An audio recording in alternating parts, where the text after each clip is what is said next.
Estamos a la mitad del libro y el día de hoy vamos a ver uno de esos pasajes polémicos, pero que creo muy prácticos para el día de hoy. Y vamos a comenzar poniendo este tiempo en manos de nuestro Señor. Y antes de orar, te quiero recordar que si tú tienes un aparato de estos, que le llaman teléfono celular, lo puedes apagar, depende de ti. No se apaga solo, no... es una decisión, no tiene que ver con tus sentimientos, es una decisión que tú tienes que tomar y puedes apagarlo. Si estás esperando una llamada importante, pues ponlo en modo vibrador y siéntate a un costado para poder salir rápidamente. Y como te lo he dicho antes, si no sabes cómo hacerlo, levanta tu mano y un servidor llevará hasta ti un martillo y pues resolvemos definitivamente este tema. Y vamos a orar. Señor, te damos gracias por tu amor, por tu palabra, Señor, porque no nos dejaste a merced de tradiciones, de leyendas, sino que nos dejaste tu voluntad escrita y podemos acudir a ella y está viva y sigue siendo eficaz para transformar nuestro corazón, para transformar nuestra vida. Aquí estamos, Señor, háblanos, haz tu voluntad, te lo rogamos en el nombre de Jesús. Amén. Ok, acuérdate que Apocalipsis no es un libro complicado, sino es un libro fácil de entender, porque tiene su propio bosquejo divino. No lo hicimos nosotros, lo establece el Señor mismo. En el capítulo 1, versículo 19, donde le dicen a Juan, escribe las cosas que, número 1, has visto. Número 2, las cosas que son. Y número 3, las que han de ser después de estas. Y yo sé que tu griego es espectacular. Y las cosas que han de ser después de estas, en griego es la frase metatauta, exactamente. Y la primera sección, las cosas que has visto, es el capítulo 1. Es lo que Juan ha visto. Vio a Jesucristo glorificado. Capítulos 2 y 3 son las cosas que son. El tiempo de la iglesia. Y vimos las 7 cartas a las 7 iglesias y cómo cada carta prefigura una etapa de la iglesia, y ahí estamos, son las cosas que son. Pero un día la iglesia va a ser llevada al cielo, va a ser tomada, va a ser llevada a la presencia de Dios, y ya no va a estar en la tierra. Y entonces vienen las cosas que han de ser después de estas, las cosas que son después de la iglesia. Capítulo 4 y capítulo 5, vemos a la iglesia, ¿dónde? En el cielo, delante del trono. Capítulo 6 al 19, en la tierra se va a desarrollar lo que conocemos como la gran tribulación. ¿La iglesia estará en la gran tribulación? No. ¿Por qué? Porque ya la vimos en el cielo, capítulos 4 y 5. Y capítulo 6 siempre viene después del capítulo 5. ¿Siempre ha sido así? Siempre es así y siempre será así. La iglesia, capítulos 4 y 5, está en el cielo. Capítulo 6 inicia la gran tribulación. Y eso es importante porque el día de hoy vamos a ver una de las cosas que se interpretan de una manera equivocada por no haber entendido este bosquejo precisamente. Capítulo 19 culmina con la venida de nuestro Señor Jesucristo. El regreso de Cristo ya no por su iglesia, sino con su iglesia. Nosotros venimos con Él a la tierra. Capítulo 20 nos marca este periodo que son 1000 años de paz y prosperidad, lo que se conoce como el milenio. 1000 años en los que Cristo va a reinar físicamente desde Jerusalén en el reino davídico o el reino mesiánico que había prometido. Es un reinado judío, podrías llamarlo un imperio judío, en el que Jesucristo está sentado en Jerusalén, desde Jerusalén, gobernando el mundo entero y nosotros con Él. Al final del milenio, ¿qué es lo que va a suceder? Satanás, que había sido apresado por 1000 años, va a ser liberado. Va a armar una gran rebelión y entonces se van a oponer, se van a levantar contra el Señor. Y el Señor, pues como siempre, con una sola palabra va a terminar todo esto. Y eso nos lleva a capítulos 21 y 22, donde veremos cielos nuevos y tierra nueva. Todo lo que conocemos como el día de hoy va a ser transformado, va a ser deshecho, va a ser rehecho y estaremos, la nueva Jerusalén desciende del cielo, viviremos ahí con el Señor, con el árbol de vida en medio y todo esto que tú ya conoces. Y la última frase me encanta. Entonces, viviremos felices para siempre. Y no hay fin, porque es para siempre. Bueno, regresando, estamos en la gran tribulación, en esta etapa de juicio sobre la tierra, en el que Dios está derramando su ira sobre un mundo que lo ha rechazado. Y los juicios, la diferencia de la tribulación que vivimos hoy en día, es que la tribulación que vivimos hoy en día es producto de nuestra carne, producto del ataque, puede ser espiritual, o producto del mundo. En ese tiempo, en la gran tribulación, capítulo 6 al 19, la tribulación no es producto de estas cosas, es producto directo de Dios derramando su ira sobre el mundo. Y vemos que todo el juicio se desata en 3 series de 7 juicios. Primeramente, los sellos, 7 sellos que el Cordero está abriendo. Después, el 7º sello, ¿te acuerdas?, contiene las 7 trompetas. Las 7 trompetas van sonando y a medida que va sonando cada trompeta se va desarrollando un juicio sobre la tierra. El día de hoy estamos entre la 6ª y la 7ª trompeta. Y cronológicamente hablando, estamos acercándonos o ya en el medio de la tribulación. ¿Te acuerdas? La gran tribulación, estos 7 últimos años, está dividido en 2 mitades. La primera mitad es una mitad que normalmente se conoce como de paz y tranquilidad, pero ya vimos que así que tú digas, wow, qué gran paz hay. No. Lo que no hay es persecución contra los judíos. Eso es lo que va a detonar la segunda mitad. Que el anticristo ha hecho un pacto con los judíos por 3 años y medio. Y a la mitad de la semana, y eso lo vamos a ver un poco el día de hoy, va a romper este pacto. Y los judíos van a creer que Él es el Mesías, y entonces cuando rompa este pacto se van a dar cuenta de su error. Estos son 3 años y medio, y el día de hoy nos encontramos cerca de ese punto. Y capítulo 11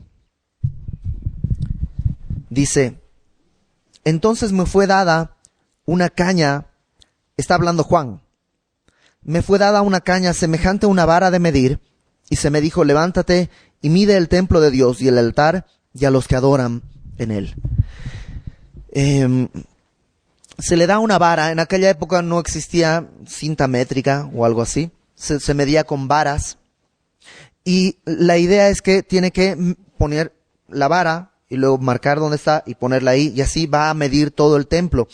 La palabra templo que está ahí en el versículo 1, en griego es la palabra naos, que se utiliza siempre para el área del lugar santísimo. O sea, cuando mide el templo, no está midiendo el patio, la parte de afuera, el muro, no, solamente está midiendo la parte del lugar santísimo. Y hagamos un pequeño repaso del templo. El templo de Dios, David lo quiso construir, el rey David lo quiso construir, pero Dios no se lo permite. Le dice que ha derramado demasiada sangre y que él no va a construirlo. Y hay todo un diálogo hermoso, me parece que es 2 Samuel capítulo 7, en el que David le dice, te voy a edificar una casa. Y hacen un juego de palabras, porque la palabra casa puede significar esto, ¿no?, una casa, o puede significar también familia, ¿no? Soy de la casa de tal, ¿no? Soy de la casa de tal. Entonces David le está diciendo, voy a edificarte una casa, hablando de un lugar físico. Y Dios le dice, no. Yo te voy a edificar a ti una casa, hablándole de un linaje. Y empieza, no, ¿cómo crees? O sea, oye, ¿quién soy yo para que tú me edifiques casa? Yo te voy a edificar a ti una casa. Y Dios, no. Yo te voy a edificar a ti una casa. ¿Te acuerdas de ese tiempo de noviazgo antes de casarte? De cuelga tú primero. No, cuelga tú. No, cuelga tú. No, porque yo te quiero más. No, yo te quiero más. Ya, cuelga. 1, 2, 3. Ah, no colgaste. No, tú tampoco. Está David con Dios en eso. Y Dios termina diciéndole, yo voy a edificarte una casa, y ahí le hace una promesa, de tu descendencia levantaré un rey cuyo reino no tendrá fin. Y ahí está la promesa de este reinado davídico, el reinado mesiánico. Pero David no puede construir el templo, lo construye Salomón, su hijo, y lo construye glorioso, majestuoso, lujoso. Y este templo dura un tiempo hasta la invasión babilónica. Cuando Babilonia invade Israel, destruye por completo el templo de Dios, lo quema, y queda deshecha Jerusalén misma. Y por alrededor de 70 años queda deshecho hasta que, y esto lo puedes leer en el libro de Esdras, Zorobabel, junto con el sacerdote Esdras, regresan a Jerusalén de Babilonia, regresan a Jerusalén 70 años después y empiezan a reedificar el templo. Este se conoce como el segundo templo. El primero es el de Salomón. El segundo es este que están reconstruyendo. Puedes leer toda esta historia en Esdras, el libro de Esdras. Y este templo, la verdad, no era tan glorioso. Fue hecho más o menos, muy poca gente regresa del exilio. El rey hace un edicto en el que dice, todo aquel que quiera ir a reconstruir el templo de Dios, regrese. Y regresan muy poquitos. Y lo edifican muy apenas.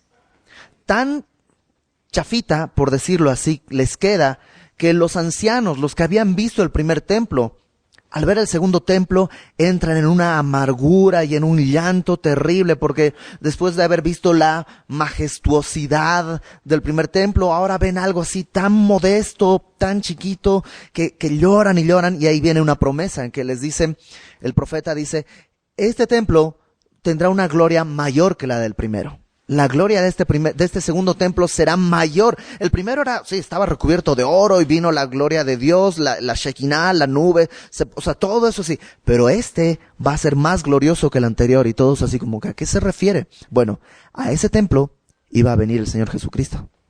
Por tanto, la gloria era mucho mayor. Ese templo, que era así medio modesto, permanece así por muchos años. Hasta, digamos, un poquito antes de la entrada al Nuevo Testamento, cuando el rey Herodes, por ganarse el favor de los judíos, manda a remodelar el templo. Y lo hacen nuevamente magnífico y basado en las crónicas del primer templo, trata de ser algo mucho más grande. Este a veces se conoce como el tercer templo, pero realmente no es el tercer templo, es el segundo templo reloaded o remodelado, ¿no? Es el segundo templo, pero que ahora Herodes lo agranda, lo llena de lujos, lo llena de oro. Y este es el templo que nuestro Señor Jesús conoce y camina por él. Tanto que un día saliendo del templo, sus discípulos le dicen, Jesús, ¿has visto que parece que le están diciendo como, ¿no te parece que está siendo muy duro con los fariseos y los sacerdotes? O sea, fíjate qué templo que tienen, está increíble este templo. Y Jesús dice, no se preocupen, no quedará piedra sobre piedra. Y de este templo no quedará piedra sobre piedra. Y efectivamente, en el año 70, más o menos 40 años después de que nuestro Señor Jesús partió al cielo, en el año 70, ese templo es completamente destruido. El general Tito tenía sitiada Jerusalén y en una serie de confusiones que todavía no se han aclarado, aparentemente algunos judíos se refugian en el templo y algunos soldados pues incendian el templo para pues o provocar que salgan o matarlos. Y el templo por completo es incendiado. Eso da lugar a toda una revuelta. Jerusalén misma es destruida. Y al día siguiente, un par de días después, cuando ya está todo en ruinas, se dan cuenta que los muros estaban cubiertos de oro. Y con el fuego el oro se fundió y se escurrió hasta la parte más baja. Y entonces los soldados romanos empiezan a quitar todas las piedras para poder escarbar el oro que había sido derramado ahí, o derretido. Y literalmente, tal como el Señor Jesús lo dijo, no quedó piedra sobre piedra. El día de hoy en Jerusalén solamente hay un pedacito del muro exterior de aquella época, y que se conoce como el Muro de los Lamentos, o el Muro Oriental. Después de ese templo, que es el segundo templo B, si tú quieres, no ha habido templo. Hasta el día de hoy no ha habido templo. Jerusalén fue deshecha, el pueblo judío fue dispersado, y no hubo nación judía hasta 1948, cuando vuelve a existir Israel como nación. Es decir, como individuos sí existían, y existían claramente. Los judíos podían identificarse en todo el mundo, no importa dónde habían sido dispersados, mantenían sus tradiciones, mantenían su linaje, mantenían su sangre pura, por decirlo así.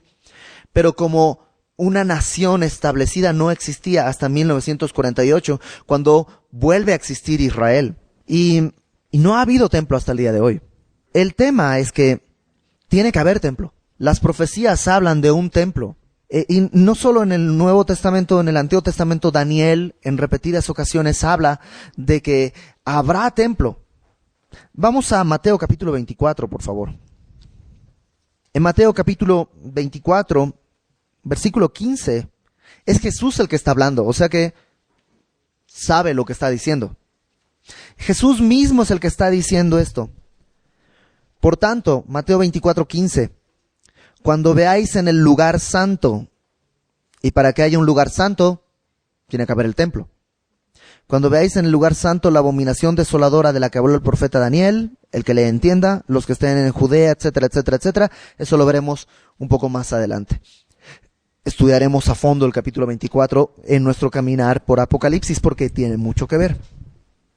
Pero es Jesús mismo el que dice, va a haber un lugar santo, va a haber un templo, va a haber un lugar santo, y en el lugar santo va a haber una abominación desoladora, tal como lo predijo el profeta Daniel. ¿El día de hoy podría haber esto? No, porque no hay templo. Pero acompáñame a Segunda de Tesalonicenses, por favor. Segunda de Tesalonicenses, capítulo 2.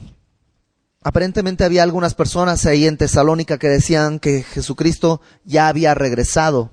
Y Pablo está escribiendo esta carta y en el versículo 3 del capítulo 2, Segunda de Tesalonicenses 2, 3, dice, nadie os engañe en ninguna manera, porque no vendrá sin que antes venga la apostasía y se manifieste el hombre de pecado, el hijo de perdición, el cual se opone y se levanta contra todo lo que se llama Dios o es objeto de culto, tanto que se sienta, ¿dónde? En el templo de Dios como Dios, haciéndose pasar por Dios. O sea, para que se cumpla esto, ¿qué es lo que tiene que haber? Un templo. El día de hoy no hay un templo. Y no solo no hay un templo, sino que en el lugar donde debería estar el templo está el Domo de la Roca. El Domo de la Roca es una mezquita musulmana. No es el lugar más importante para los musulmanes, sería la Meca probablemente, pero se supone en la tradición musulmana que ahí, debajo del Domo de la Roca, hay una piedrita de donde el profeta Mahoma fue llevado al cielo con su caballo alado y regresó con las escrituras y toda esta cosa, ¿no? Y ahí está el Domo de la Roca. Cuando tú ves las fotos de Jerusalén, hay una cosa amarilla, así como circular, como el Palacio de los Deportes, pero amarillo. Y está en el lugar donde debería estar el templo. Por tanto, es muy difícil que los judíos dijeran, oigan, señores musulmanes, queremos poner nuestro templo, ¿nos dan chance? Ah, ¿era aquí? Sí. Oh, lo siento, vamos a quitar todo. No va a suceder así. ¿Cómo va a suceder esto? Pues, en primer lugar, tenemos la presencia del anticristo. ¿Te acuerdas? Que va a hacer un pacto, lo hemos estudiado, va a hacer un pacto con el pueblo judío. Va a ser un gran líder, carismático. Antes de entrar al capítulo 13 vamos a estudiar mucho acerca de esto y lo que la Biblia dice. Así que en 2 o 3 semanas no te pierdas porque vamos a estar estudiando esto. Y es este personaje el que probablemente va a llegar a algún acuerdo de paz, algún tratado de paz ahí en Medio Oriente. Hay un señor, el doctor Asher Kaufman. Este doctor, en una revista en marzo-abril del 83, la revista se llama Biblical Archaeological Review, publicó un estudio que tenía haciendo desde hacía alrededor de 20-30 años, en el que por ciertas cosas basadas en tradiciones judías, en distintos aspectos de la tradición judía, plantea que el templo realmente no estaba donde está el Domo de la Roca, sino unos 26 metros a un lado. Y podría estar acomodado de cierta manera, de modo que quedan conviviendo, digámoslo así, el templo de Dios y y el domo de la roca. El domo de la roca quedaría, de acuerdo a este señor Kaufman, quedaría en lo que en aquella época se consideraba el patio de los gentiles. Y hay una serie de tradiciones y cosas que tienen que ver, como que desde el templo, el día del Yom Kippur, el día de la expiación, cuando el sacerdote entraba al lugar santísimo y se abría el velo y derramaba la sangre sobre el altar, sobre el propiciatorio, se podía ver la puerta oriental. Esa es una de las tradiciones, que desde ese lugar se podía ver la puerta oriental, que es, de acuerdo a distintas profecías, la puerta que el Mesías va a tomar cuando esté de regreso a sentarse en Jerusalén. Lo veremos en Apocalipsis capítulo 19, no se preocupen. Y desde el lugar donde está el domo de la roca no se puede. Desde el lugar donde este señor Kaufman propone, sí se podría cumplir esto. ¿Será eso? No lo sabemos, y tú y yo no lo sabremos porque estaremos en el cielo con Él. Bueno, hay una forma de saberlo. Pues quédate y vive todo lo que hemos estudiado y entonces podrás satisfacer tu curiosidad. Pero el costo es demasiado alto. Ahora, esta teoría del Dr. Kaufman tiene bastante sentido. Fíjate lo que dice el versículo 2. Porque ya vimos, fue dado una caña para medir. Una cosa más. ¿Por qué medir? Probablemente tiene que ver con esta tradición de medir algo cuando es tuyo. No puedes medir la casa de alguien que no puedo ir a tu casa a tomar unas medidas porque no es mía. Pero el momento en que yo la compre, sí puedo hacerlo. Entonces, la mayor parte de los estudiosos bíblicos consideran que este acto de medir tiene que ver con sentido de propiedad. Dios está diciendo, es mi templo. Y en muchos lugares también, no recuerdo cuál profeta, Oseas o Amós, dice que Dios mide con 3 palmos la tierra, en Isaías también. Y habla de esto en un sentido de posesión. Entonces es probable ese sentido, por eso le piden a Juan que mida. Pero verso 2, fíjate. Pero el patio que está fuera del templo, déjalo aparte y no lo midas, porque ha sido entregado a los gentiles y ellos hollarán la ciudad santa 42 meses. Entonces probablemente en esta estructura del señor Kaufman, el patio que está afuera no lo mide Juan porque ahí está precisamente el domo de la roca. Ha sido entregado a los gentiles y ellos hollarán o pisotearán la ciudad santa 42 meses. 42 meses en años, ¿cuántos años son? 3 años y medio.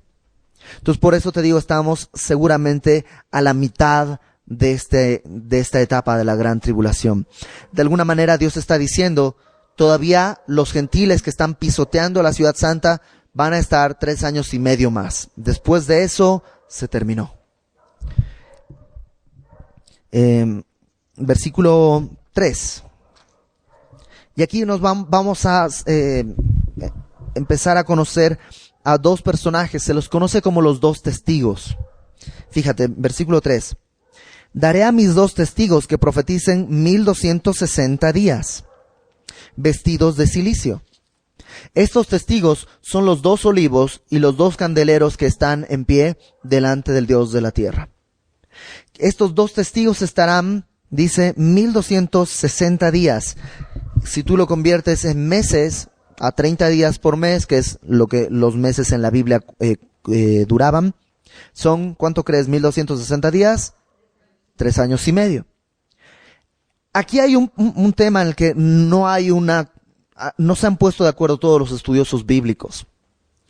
Estos 3 años y medio de los 2 testigos son los primeros 3 años y medio, los segundos 3 años y medio, o empiezan un año después del inicio de la tribulación y duran 3 años y medio.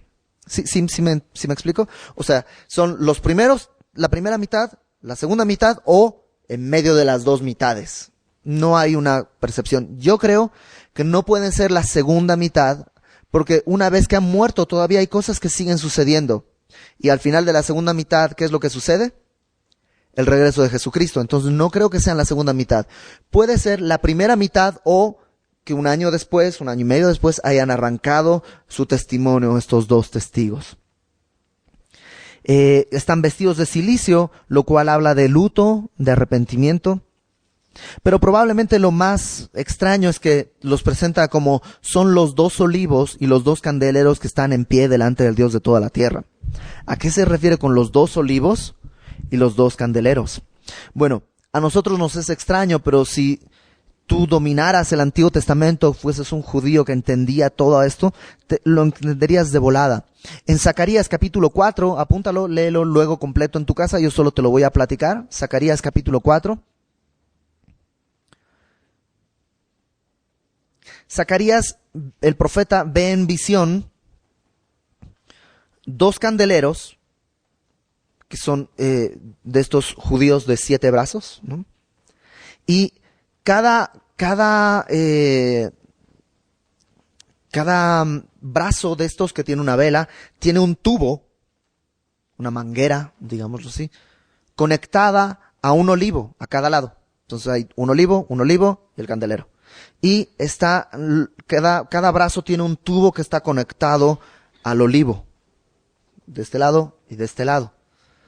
Y tú dices, qué cosa tan rara, pues ahí léelo en Zacarías capítulo 4 para que veas que no me estoy inventando. Y Zacarías pregunta, ¿qué es esto? Lo cual es una pregunta lógica. Y la respuesta en el versículo 6 de Zacarías 4 es, Dios les dice, no con ejército ni con fuerza, sino con mi espíritu. Entonces, y más adelante Zacarías vuelve a preguntar, ¿quiénes son estos candeleros? Y le dicen que son los ungidos delante de Dios.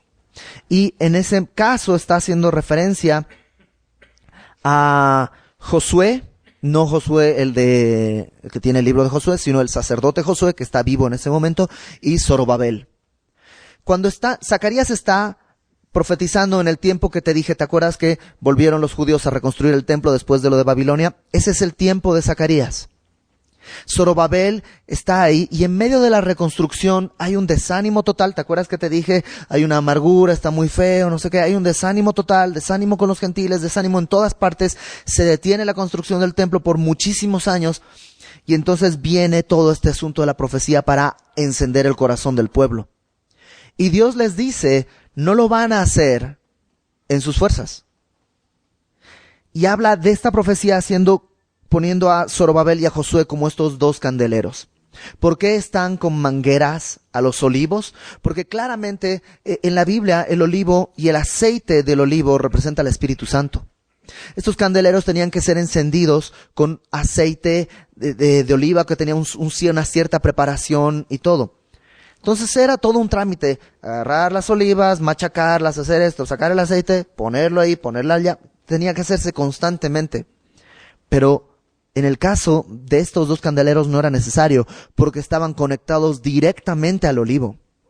Digamos que eran recargados constantemente. ¿De qué habla esto? Creo que habla claramente del Espíritu Santo. Y estas dos personas eran llenas del Espíritu Santo constantemente. Y ahora, al final de los tiempos, vuelven a aparecer estas imágenes. Estos dos testigos ya no son Zorobabel y Josué, son otros, pero también están llenos constantemente del Espíritu de Dios, la llenura del Espíritu Santo. Ahora, ¿quiénes son estos dos testigos? ¿Quién sabe? Puede ser, en primer lugar, dos personas que Dios haya elegido que estén vivos en ese momento, los haya tomado, los llene con su espíritu y cumplan su propósito. Dos personas que el día de hoy no existen, simplemente en ese momento van a existir, puede ser. Pero la mayor parte de los estudiosos bíblicos barajan 3 nombres. Son 2 testigos, pero hay 3 candidatos. El primero, que es el más probable, en este casi todos están de acuerdo, es que uno de estos testigos es Elías. ¿Te acuerdas del profeta Elías? Ese sería uno de los testigos. ¿Por qué? Porque en Malaquías capítulo 4, ya no Zacarías, sino Malaquías capítulo 4, hablan de que al final de los tiempos, antes de que Dios lleve su juicio a cabo, enviará a Elías, el profeta. De hecho, no sé si tú recuerdas cuando Juan el Bautista está bautizando, le preguntan, ¿eres Elías? Porque estaban esperando, saben que el Mesías va a venir, pero antes del Mesías tiene que venir Elías. Entonces, una razón por la que probablemente es Elías es por esta profecía. Otra razón es porque Elías no murió nunca. Elías fue arrebatado en un torbellino al cielo, pero no murió nunca. Otra razón es porque Elías es alguien que está con Jesús en el monte de la transfiguración. ¿Te acuerdas? Cuando Jesús sube al monte y su naturaleza interna, su gloria se hace visible, Elías está ahí. Y otra razón que normalmente se argumenta, para mí es una mala razón, pero pues ahí está, es que los milagros que hacen los dos testigos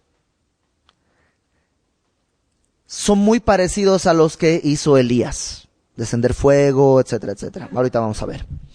El otro candidato, entonces, probablemente uno es Elías, y ese ya lo vamos a dejar ahí como seguro. El otro es el que hay debate. Unos dicen es Moisés. ¿Por qué Moisés? Bueno, estuvo en el monte de la transfiguración con Jesús. Número 2, para los judíos es un personaje súper importante y sería lógico Moisés y Elías, el representante de la ley, el representante de los profetas. Hizo milagros parecidos a los que vamos a leer. Y hay una razón más que es la más intrigante. En Judas, en la carta de Judas, leemos que el cuerpo de Moisés fue peleado entre Satanás y un ángel. ¿Para qué querrían el cuerpo? Y algunos piensan que es probablemente porque Dios lo tenía que conservar para este momento.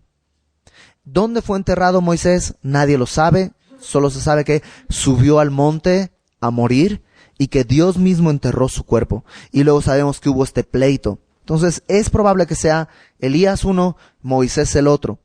Pero hay un tercer personaje que algunas personas ponen en la mesa, es Enoc. ¿Por qué Enoc? Porque tampoco murió. Enoc dice que caminó con Dios y fue llevado. Yo siempre he tenido esta imagen que Enoc empezó a caminar con Dios, caminó con Dios toda su vida y caminó tanto que un día Dios le dijo, oye, estamos más cerca de mi casa que de la tuya, ¿por qué no te quedas? Y fue simplemente Enoc caminando con el Señor y un día fue llevado al cielo y nadie lo vio más. Y entonces, ¿cuáles serán estos dos testigos? Pues Elías, seguramente uno, Moisés o Enoc, el siguiente. Versículo 5. Si alguno quiere dañarlos, sale fuego de la boca de ellos y devora a sus enemigos. Si alguno quiere hacerles daño, debe morir él de la misma manera.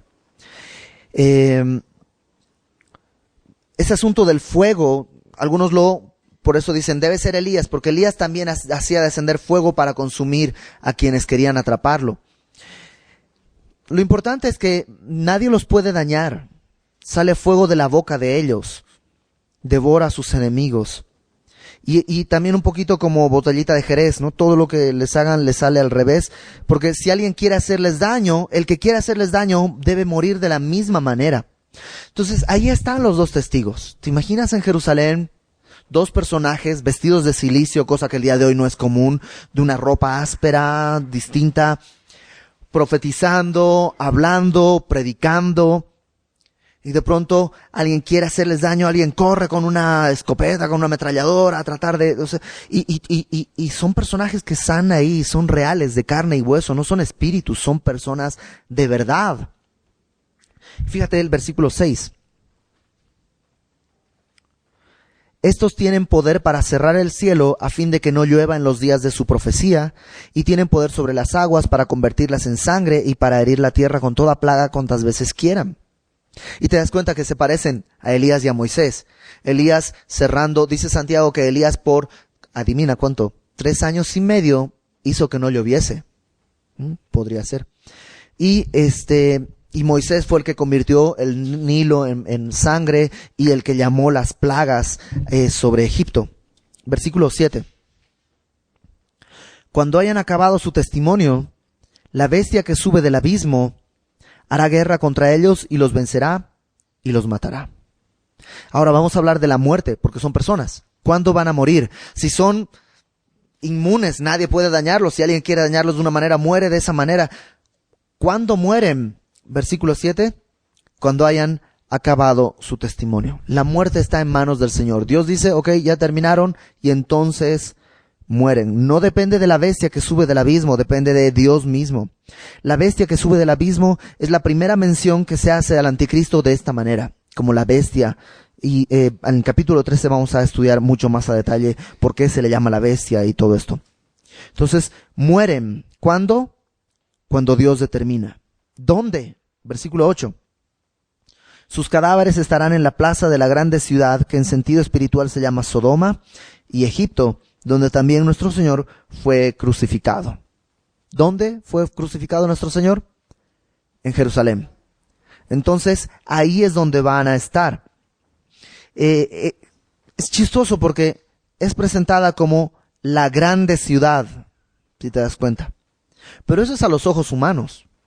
A los ojos espirituales es Sodoma y Egipto, haciendo referencia a la perversión y al rechazo a Dios. Por eso, ¿te acuerdas? Dice, los gentiles han pisoteado la ciudad. Uno esperaría que Jerusalén sería un lugar, wow, espiritual y todo. Un muy pequeño porcentaje de personas que el día de hoy viven en Jerusalén realmente adoran al Dios verdadero. El resto está lleno de judíos que no practican, católicos que igual nomás son católicos, cristianos nomás que, pues ahí, o sea, realmente personas entregadas al Señor el día de hoy es un muy pequeño número. Mucha gente se queda ahí nada más porque es un buen negocio, hay mucho turismo. Y Dios está diciendo eso. O sea, en el sentido espiritual, es Sodoma y es Egipto. Versículo 9. Entonces ya murieron y no fueron enterrados, sino están colgados en la... O sea, ¿te imaginas qué grotesco? Pero ya ha sucedido, ¿no? No pasaba esto en la revolución, en los tiempos. O sea, alguien que agarraban, lo mataban y lo dejaban colgado como ejemplo. Y ahí están los dos testigos. Verso 9. Y los de los pueblos, tribus, lenguas y naciones verán sus cadáveres por 3 días y medio y no permitirán que sean sepultados. Y los moradores de la tierra se regocijarán sobre ellos y se alegrarán y se enviarán regalos unos a otros, porque estos dos profetas habían atormentado a los moradores de la tierra. Pueblos, naciones y lenguas verán esto. ¿Cómo? Hace 30 años probablemente no era posible. El día de hoy es súper sencillo. Cualquier persona puede hacer un video con su teléfono, subirlo a la red y lo pueden ver millones de personas en cuestión de segundos. Yo supongo que con todo lo que está pasando, van a estar ahí Lore de Mola con López Dóriga, reportando desde Jerusalén, ¿no? Y hablando acerca de estos testigos, ¿no? El día de hoy, 3 personas intentaron matar a estos testigos y los 3 murieron misteriosamente. Uno fue quemado por el fuego que salió de la boca de uno de los testigos. El otro, que tenía una granada, le explotó en la mano. El otro, o sea, y van a estar narrando esto y de pronto mueren. La bestia logra matarlos, el anticristo logra matarlos, probablemente todo televisado. Y ahí están reportando para todo el mundo. Ahora, versículo 10 dice, los moradores de la tierra se regocijarán. Hasta el momento, nunca ha habido gozo en la tierra. Desde que empezó la tribulación, nadie está feliz, hasta este punto. Es el único momento en que los moradores de la tierra sienten algo de gozo. ¿Por qué sienten algo de gozo? Porque dice al final del versículo 10, estos 2 profetas habían atormentado a los moradores de la tierra. ¿Cómo pueden atormentar a estos profetas? Y siempre me llama la atención esto. ¿Por qué hay gente que le choca el evangelio? ¿Qué tiene el evangelio que sea feo? Dios te ama. Me estás atormentando. O sea, es absurdo. Tus pecados han sido pagados en la cruz del Calvario. Me estás atormentando. Te estoy diciendo que fue pagado. La salvación es gratuita, no tienes que hacer nada, Dios te recibe así como estás, solamente tienes que creer, no hay nada. O sea, ¿qué clase de tormento puede producir el Evangelio? Pues en el que no cree, lo ve como un tormento. Aún el día de hoy, en círculos de gente que no cree en el Señor y no quiere creer en el Señor, tú dices, déjame orar por ti. ¡No! Oye, pues si tú crees que eres una evolución de una ameba, ¿qué daño te hace que ore por ti? ¿Por qué te atormenta tanto? Pero produce eso. A la persona que está rechazando el Evangelio, la luz le es estorbo y le es tormento. Y dice el versículo 10 que se enviarán regalos unos a otros porque habían muerto estos hombres. Feliz día del profeta muerto. O sea, y estaban regalándose. En inglés, Navidad es Christmas, ¿no? Entonces alguien dice, este es su anti-Christmas. Pero Dios no termina la historia ahí. Versículo 11. Pero después de 3 días y medio entró en ellos el espíritu de vida enviado por Dios, y se levantaron sobre sus pies, y cayó gran temor sobre los que los vieron. ¿Te imaginas eso? Ahora, este temor no es temor de Dios. No es el temor de Jehová, que es el principio de la sabiduría, que te lleva a postrarte delante de Dios. Es temor porque alguien que estaba muerto de pronto está vivo. 3 días ha estado ahí. Y la reacción es interesante. Porque, fíjate, versículo 12. Oyeron una gran voz del cielo. Esto lo oyeron los testigos. Una gran voz del cielo que les decía, subid acá. Y subieron al cielo en una nube y sus enemigos los vieron. Yo diría, este es el momento en el que los testigos más bien ahora tienen que testificar. O sea, estuvieron muertos, todos los vieron colgados ahí, revivieron. Ahora es cuando deberían predicar. Porque los que no creían, pues ahora ya vieron un milagro y ya pueden creer. Pero Dios dice que no. ¿Te acuerdas cuando Jesús cuenta esta historia de Lázaro y el rico? Y que luego el rico, cuando está allá en el lugar de tormento, dice, déjame ir a decirle a mi familia, advertirles para que no vengan acá. Le dicen, no, aunque se levantara Moisés, no lo creerían. De hecho, otro Lázaro, no este del que estamos hablando, otro Lázaro murió y resucitó. Dios lo sacó de la tumba. Ya había pasado tanto tiempo que le dicen, no abras la tumba porque eso ya apesta. Y sale vivo. ¿Y qué es lo que la gente quiere hacer? Matarlo. Esa es la reacción de los fariseos. Realmente un milagro no mueve la fe de nadie. Lo único que mueve a alguien al Evangelio es el Espíritu Santo. Jesucristo dijo, nadie viene a mí si el Padre no le trajere. ¿Y cómo le trae? A través del Espíritu Santo. Jesucristo también dijo, el Espíritu, ese es el que da testimonio de mí. Y Él convencerá al mundo de juicio, de pecado y de justicia. Solo el Espíritu Santo. A veces queremos que haya un milagro, que se sane mi hermano, que se sane mi amigo para que crea. Puede sanarse y no va a creer. Solo el Evangelio puede traer esa certeza y esa paz al hombre. Y el Evangelio solo puede funcionar cuando el Espíritu Santo ha abierto el corazón de alguien. Pero sigamos, ahorita regresamos sobre esto. Versículo 13. En aquella hora hubo un gran terremoto, y la 10ª parte de la ciudad se derrumbó, y por el terremoto murieron en número de 7,000 hombres, y los demás se aterrorizaron y dieron gloria al Dios del cielo. ¿Dónde te agarró el temblor del otro día? Va a haber un gran terremoto, y no es el primero. Al final de los 7 sellos hubo un gran terremoto. Este es otro gran terremoto. Probablemente este es más localizado en esa zona, porque habla de la ciudad derrumbándose. La palabra hombres, que dice la 10ª parte de la ciudad se derrumbó y por el terremoto murieron en número de 7,000 hombres. La palabra hombres, en algunas versiones, podrías traducirla como hombres de renombre. Y algunos comentaristas creen que después de la muerte de los profetas, de los 2 testigos, va a haber una mega fiesta en Jerusalén.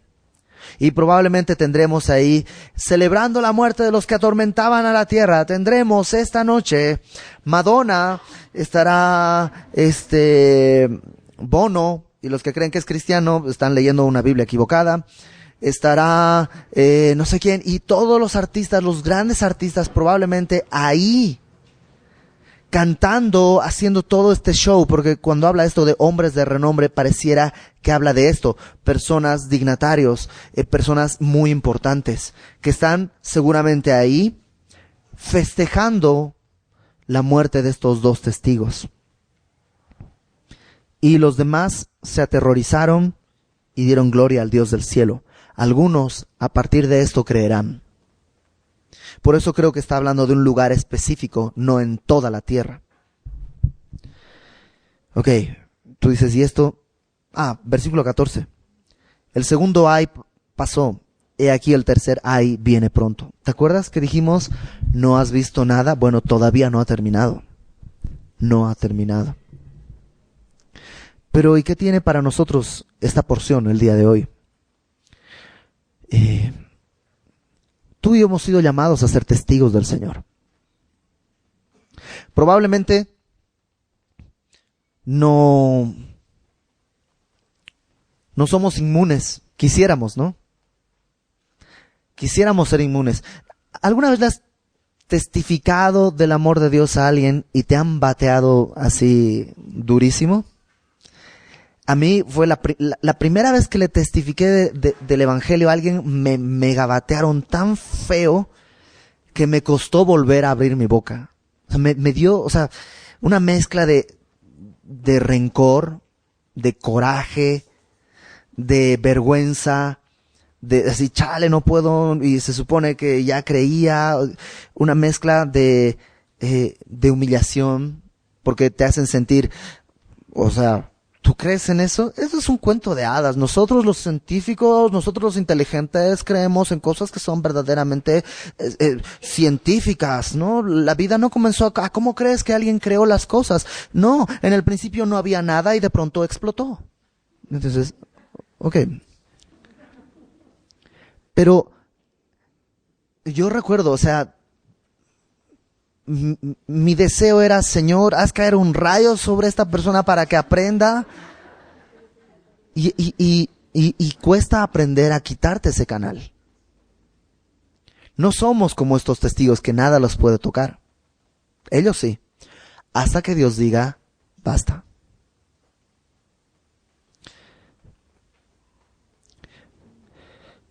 Hace unas semanas el pastor Fermín decía, la muerte no es una tragedia, sino es una cita.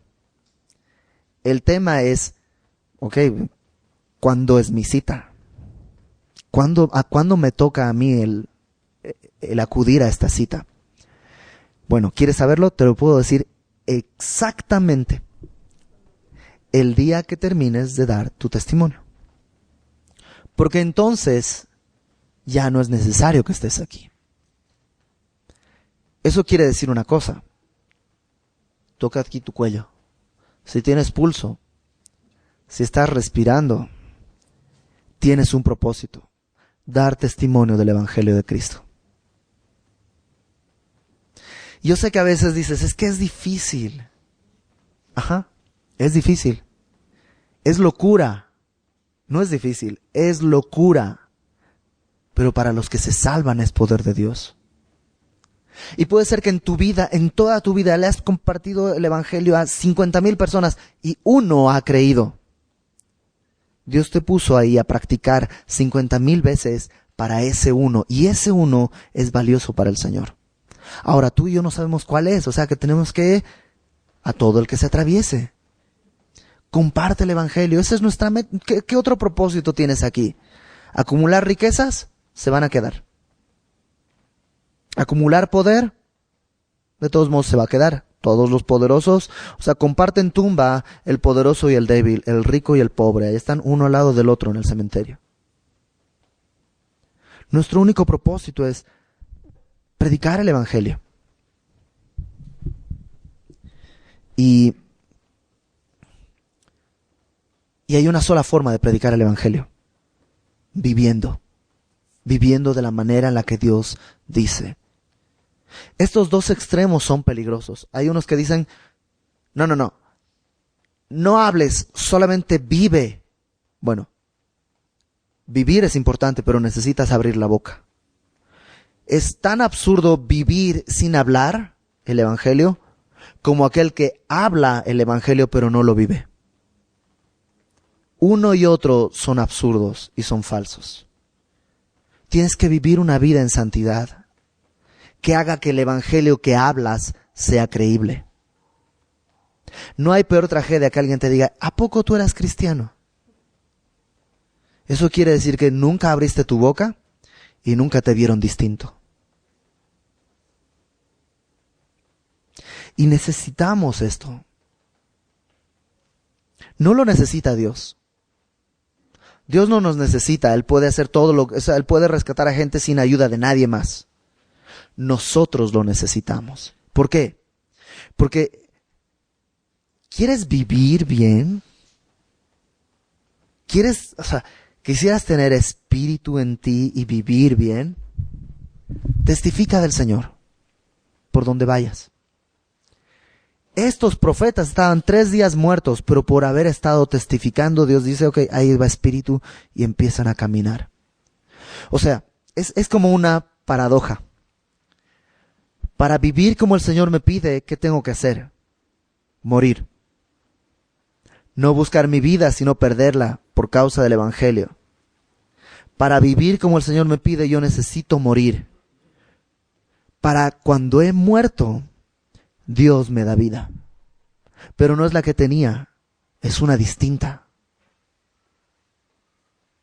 Y ese es el llamado que tú y yo tenemos, a testificar del evangelio de Dios. Y si tú dices, es que yo no sé cómo hacerlo, sí quiero, pero soy tímido. Bueno, yo soy tímido. Yo soy mega tímido, no tienes idea. Y tú dices, poco, pues, ¿y cómo? Pues es pura gracia de Dios. Que yo hable con alguien así en el pecero, así como, o sea, me ataca, o sea, es algo en mi naturaleza, soy súper tímido. Pero ¿qué tan tímido tienes que ser para ver a alguien incendiándose y no decirle, oye, te estás quemando? O sea, ¿qué tan tímido tiene que ser para que si tiembla en tu casa y ves a un niñito que está ahí asustado, no te agaches a levantarlo? O sea, ¿hasta dónde permites que la timidez controle tu vida?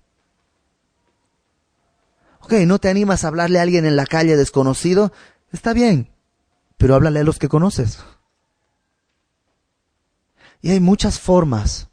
Y vamos a tener distintas oportunidades para poder aprender esto.